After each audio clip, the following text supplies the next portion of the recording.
Assalamualaikum warahmatullahi wabarakatuh.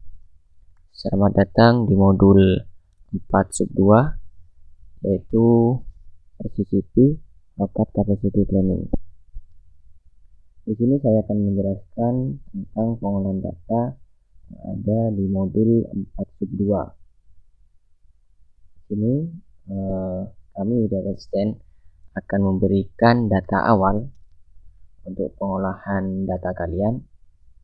Nah, ini saya akan menjelaskan tentang data awalnya, yaitu pertama ini ada work center 1 sampai 6, dan work center 1 di sini ada benchmarking, work center 2 ada circular saw, dan seterusnya. Dan ini merupakan setup time-nya dalam bentuk menit ya. Setelah itu juga di sini ada jumlah work center-nya dan juga efisiensi dan efektivitas dari mesinnya. Ini juga dari asisten untuk datanya. Selanjutnya yaitu ini part skrup dan penghubung, dan ini runtime-nya kami tentukan. Di sini ada dua ya yang perlu kalian ketahui. Di sini kita merencanakan ada dua produk, yaitu kereta api kayu H1 dan kereta api HDPE H2. Kita ambil produk yang family ya, harusnya sama, namun untuk bahan bakunya yang beda ya. Setelah itu kami menentukan lotnya. Lot di sini satu kali produksi menghasilkan berapa, itu kami tentukan 175 untuk lotnya. Ini maksud kiperan ini jumlah dari part tersebut untuk menjadi suatu produk utuh. Untuk alas lokomotif kan cuma satu, alas kontainer 2. Nah, untuk menentukan lot size, ini lot dikalikan dengan kiperannya. Ini juga data awal ya, nanti akan di share pada kalian.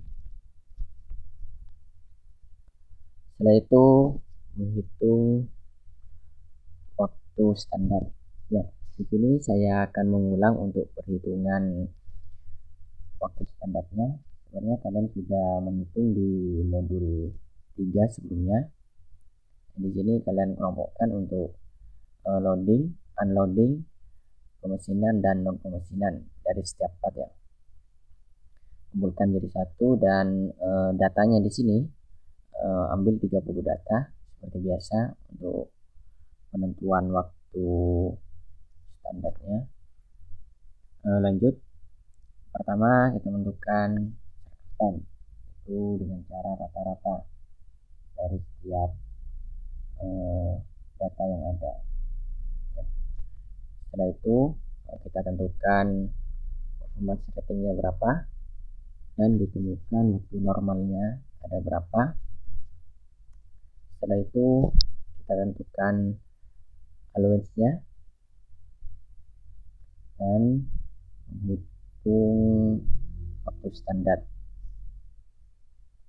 Kalian sudah tahu mungkin untuk perhitungan waktu standar bagaimana. Itu untuk waktu standarnya kalian jadikan menit itu untuk perhitungan waktu standarnya. Setelah itu masuk ke 4.2. 4.2 di sini kalian cuma memasukkan demand dari Capisco kayu dan Capisco HDPE demandnya ya. Selanjutnya yaitu 4.3.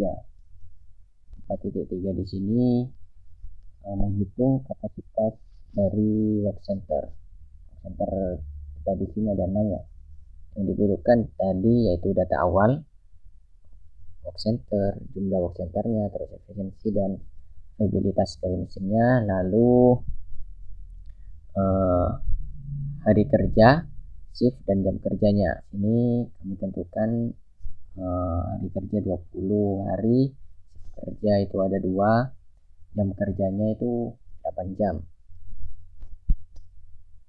Setelah itu kalian hitung untuk kapasitas tersedianya, yaitu rundown perkalian dari jumlah work center dikalikan dengan efisiensi, dikalikan dengan availabilitas, dikalikan dengan hari kerja, dikalikan dengan shift, dikalikan dengan jam kerjanya. Ya sama, berlaku sama untuk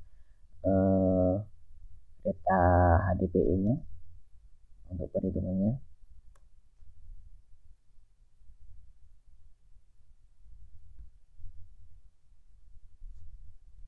Setelah itu di perhitungan 4.4.1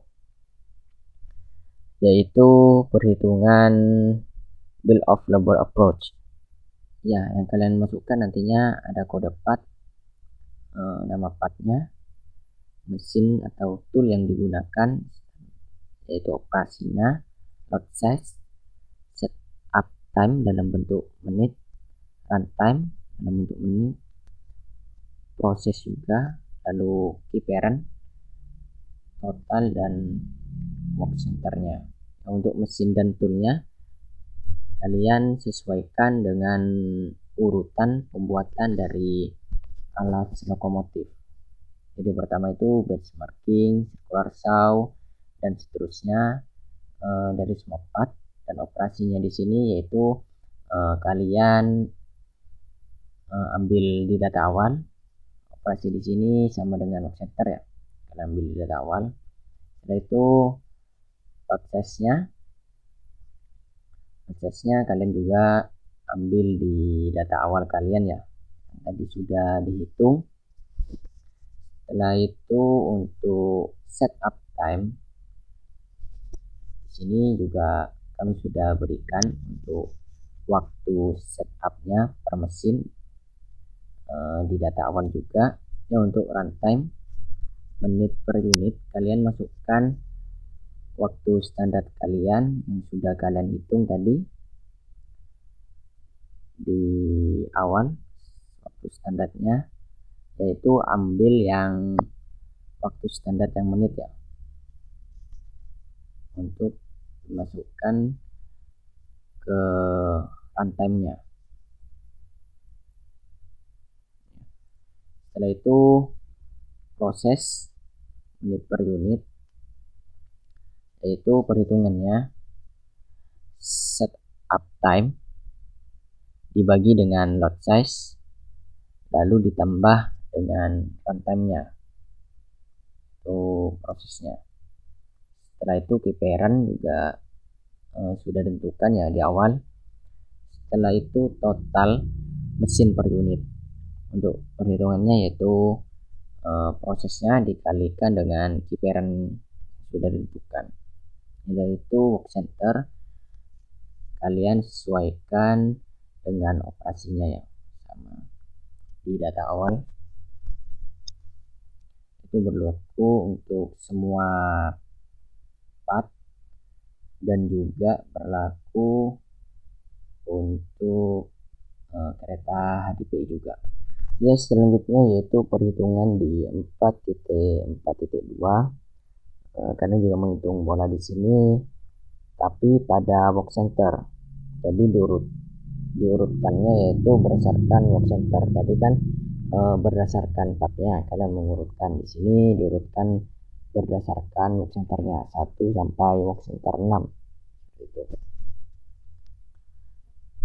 Kalian di sini untuk mengisi tabel yang di sini kalian cuma tinggal ambil dari data 4.4.1 di sini untuk benchmarking. Ini kan kalian pindah ke sini hitungannya. Setelah itu juga di sini benchmarking kalian masukkan juga di sini. Pokoknya yang ada di sini benchmarking kalian masukkan di 4.4.2 pada work center 1. Dan selanjutnya yaitu circular saw. Kalian juga ambil di sini circular saw. Yang ada circular saw pada mesin auto di sini kalian masukkan di 4.4.2. Untuk perhitungan juga sama ya di sini. Prosesnya juga setup time-nya yang ditentukan, runtime-nya perhitungan juga sama. Setelah itu prosesnya parent sama, tinggal kalian mengurutkannya berdasarkan work center. Setelah itu baru di total untuk perhitungan work centernya, yaitu sum dari total per work centernya seperti ini.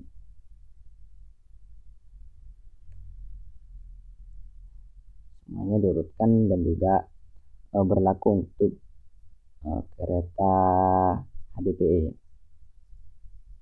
Ya, selanjutnya di 4.4.3 kalian rekap untuk total dari setiap work center.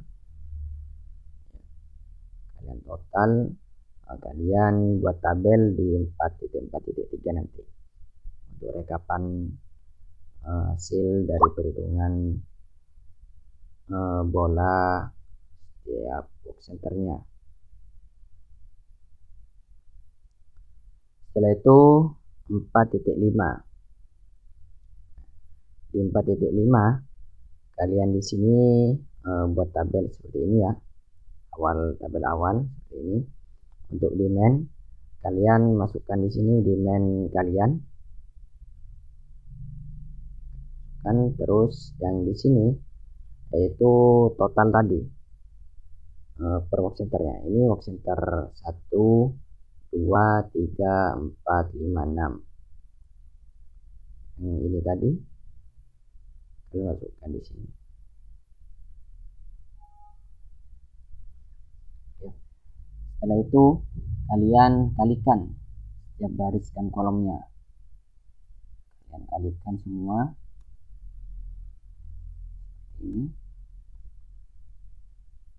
Lalu kalian rata-rata dari setiap work centernya. Ini kan work center 1 tadi 2 sampai 6. Jadi kalian rata-rata sampai work center 6. Sini berlaku juga untuk kereta DPE ya. Jadi di sini kalian dapat melihat kebutuhan kapasitas di sini. Selanjutnya yaitu 4.6. 4.6 di sini kalian masukkan tadi rata-rata kebutuhan kapasitasnya. Setelah itu kalian masukkan juga data kapasitas yang tersedia di 4.3 tadi.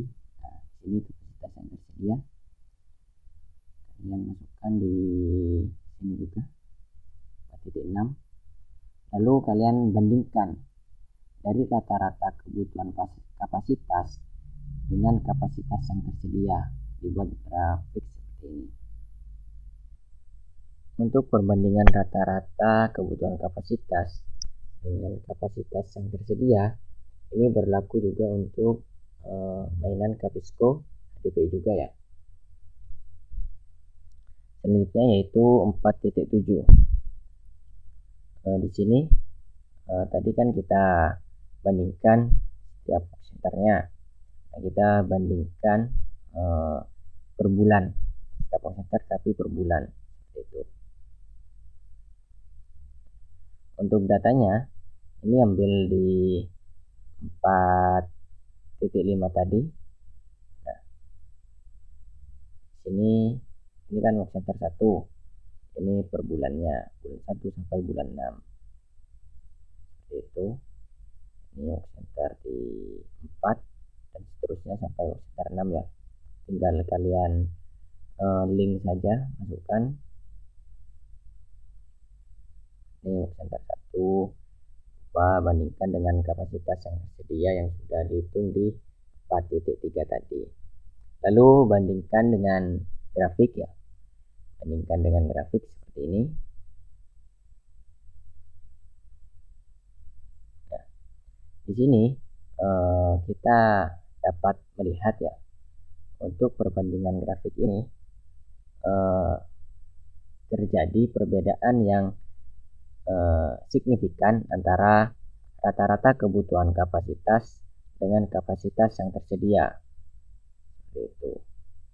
Nah, maka di sini perlunya adanya perbaikan agar rata-rata kebutuhan kapasitas dengan kapasitas yang tersedia di ini seimbang, tidak terjadi perbedaan yang sangat jauh. Bagaimana cara untuk menyetarakan atau agar tidak jauh untuk perbedaannya? Kita maka melakukan perbaikan kembali ke 4.3. Nah, di sini kita lakukan perbaikan.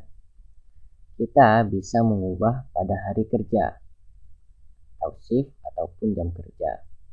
Juga kita bisa mengubah di jumlah work centernya. Seperti itu. Kalian tugas kalian nantinya bagaimana caranya agar rata-rata kebutuhan kapasitas di sini dengan kapasitas yang tersedia di sini tidak terjadi jarak yang sangat jauh. Seperti ini kan hampir sangat jauh ya, sangat jauh. Juga ini sangat jauh ya jaraknya. Bagaimana cara kalian agar perbedaan atau perbandingan kapasitas ini tidak jauh, seperti itu. Itu caranya dengan mengubah hari kerja, shift, jam kerja, atau jumlah dari centernya. Kalian hitung lagi dari awal, dari 4.3 lanjut ya, lalu sampai di 4.8 yaitu perbaikan. Nah, perbaikan di sini kalian baru rekap lagi untuk per bulannya, bandingkan seperti ini yang sudah diperbaiki. Kalau bisa perbandingan seperti ini, perbedaannya kan tidak terlalu jauh kayak yang tadi ini. Sudah perbaikan seperti ini, berlaku kereta kayu dan juga DPI juga ya, sama. Setelah itu baru bandingkan rata-rata kebutuhan kapasitas dengan kapasitas yang tersedia. Itu dibuat grafik sama. Nah, di sini kan tidak terlalu jauh perbedaannya. Itu. Ya mungkin itu saja untuk briefing pengolahan data 4/2. Semoga bermanfaat, dan apabila ada tutur kata yang tidak mengenakan di hati, mohon dimaafkan, atau mungkin ada kesalahan dalam penyampaian, saya mohon maaf, karena di sini kita sama-sama belajar ya. Ini saja, kurang lebih yang maaf. Assalamualaikum warahmatullahi wabarakatuh.